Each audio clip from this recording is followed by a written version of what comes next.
சங்கீத ஜன்ய ராக அகராதி புத்தகம் வெளியீடு.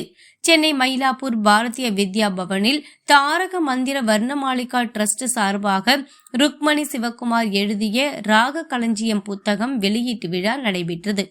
இந்த விழாவில் இசையமைப்பாளரும் பாஜக மாநில மற்றும் அயலக தமிழ் வளர்ச்சி தலைவர் கலைமாமணி தீனா, திரைப்பட பாடகர் சங்கீத வித்வான் ஸ்ரீ டி.எல். மகாராஜன், பாரதிய வித்யா பவன் சென்னை கேந்திரா இயக்குனர் கலைமாமணி ஸ்ரீ கே.என். ராமசாமி, இசையமைப்பாளர் லிடியன், திருமதி அருள்மதி, இந்திய ஆட்சிப்பணி, வாய்ஸ் கல்ச்சர் ஸ்டுடியோ நிறுவனரும் இசையமைப்பாளருமான ராணா வசந்த், இசை மேதை கல்யாணி மற்றும் கர்நாடக இசை வித்வான்கள், மேதைகள், அறிஞர்கள் கலந்து கொண்டு புத்தக வெளியீட்டில் சிறப்பித்தனர்.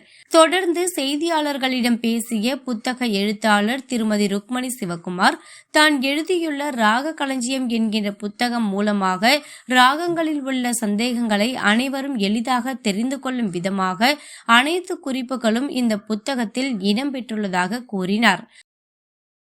ஸ்கூல் டேஸ்லேருந்து நாங்கள் நாம சங்கீதத்தில் ப்ரோக்ராம்லாம் நிறையா பண்ணியிருக்கோம். அதுக்கப்புறமா 72 மேலக்கர்த்தா வர்ணங்களும் 35 தாள வர்ணங்களும் போட்டிருக்கேன். ஏற்கனவே 12/12/2012 ரிலீஸ் பண்ணோம். இப்போது 2024 ராகக்களஞ்சியம் என்கின்ற புஸ்தகத்தை எழுதியிருக்கேன். தெய்வ அனுகிரகத்தினால இந்த ராகக்களஞ்சியம்ங்கிற புஸ்தகம் என்னென்னா, அதில் 72 மேலக்கர்த்தா ராகங்களும் எவ்வளவு ராகங்கள் எடுத்துக்கொள்கிறது என்கின்ற விஷயத்தை அதில் தெரிவிச்சிருக்கேன். அதை பற்றி என்னுடைய மகள் தெரிவிப்பாள். வர்ணத்தை பேஸ் பண்ணி நிறையா புக் இருக்கும், கீர்த்தனையை பேஸ் பண்ணி நிறையா புக் இருக்கும், சாங்ஸை பேஸ் பண்ணி நிறையா புக் இருக்கும்.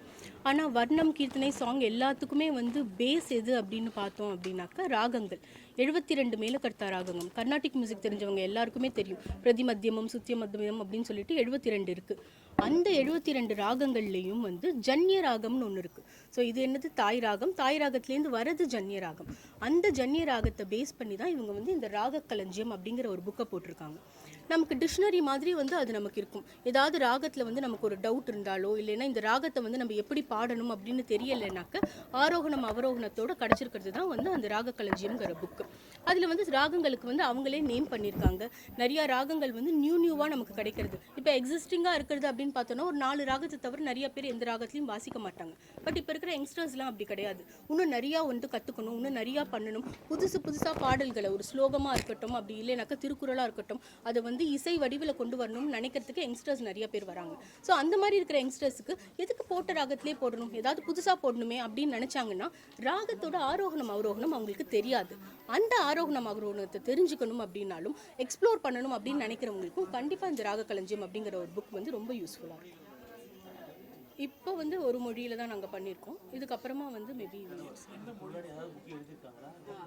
எழுதியிருக்காங்க. இதுக்கு முன்னாடி அவங்க என்ன புக் எழுதியிருக்காங்கன்னா 72 மேலக்கர்த்தா ராகத்துக்கும் வர்ணங்கள் போட்டிருக்காங்க. இப்போ வர்ணம் அப்படின்னு பார்த்தோம்னா எல்லாருமே 72 மேலக்கர்த்தாக்கும் போட்டிருக்க மாட்டாங்க.